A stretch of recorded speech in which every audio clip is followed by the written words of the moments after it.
Bob Gephardt, 72 Oakdale Avenue. I've been a resident of the Fairview Fire District for at least 44 years, and I've seen what has been happening over these years.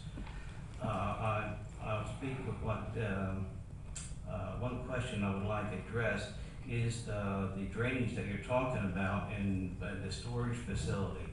When I served on the planning board, when we talked about drainage and stuff, we talked about a 10-year or 5-year or 50-year storm. I'd like to know what amount of water are you planning for? What, was it a 50-year storm or a 10-year storm or a 5-year? That'll tell us a lot as far as the capacity and also the effects on the creek and the wetlands that are in this area. I'd like to see that in the plan. One of the things I am very concerned about and seeing a deterioration of in the Fairview Fire District is the cumulative effect on our health and safety in this area. Our fire department is undermanned, understaffed, and they go on too darn many calls. And I would like to have the cumulative effect on the health and safety included within this. Also, the impact on the quality of life, which deals with traffic and others. And how fast will we get an ambulance if need be? If one is down at Marist College, which is our ambulance, who's going to cover Dutchess? Who's going to cover a residence? Who's going to cover a traffic accident? All those things with the building and the cumulative effects of this area, especially with Pendle Commons coming as well, a senior facility, who is going to make sure we have adequate coverage? And I'd like the cost and the effect upon the community within the scoping plan.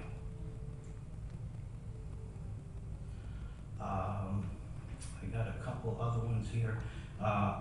Dealing with the fourth ward sewer. If I remember correctly, back when we put this in, there was a capital buy-in. I may not be using the exact term, so please forgive me.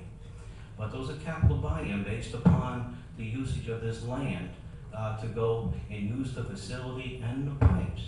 If you are expanding beyond the original, shouldn't there be an additional capital buy-in for the plant and for the piping as well? And if the piping has to be increased, who is going to pay for that?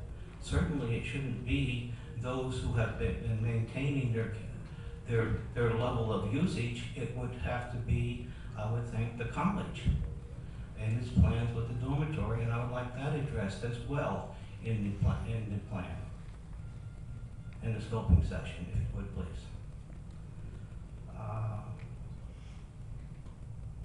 One of the things you might mention was about you felt the parking was adequate. But I hear from the Bradley Village residents that we have students who, instead of using the parking lots, are parking in Bradley Village. And I think that should be considered as well. And that goes to the quality of life of our students, of our residents in the area, and the impact of this project on the neighboring residents, your neighbors.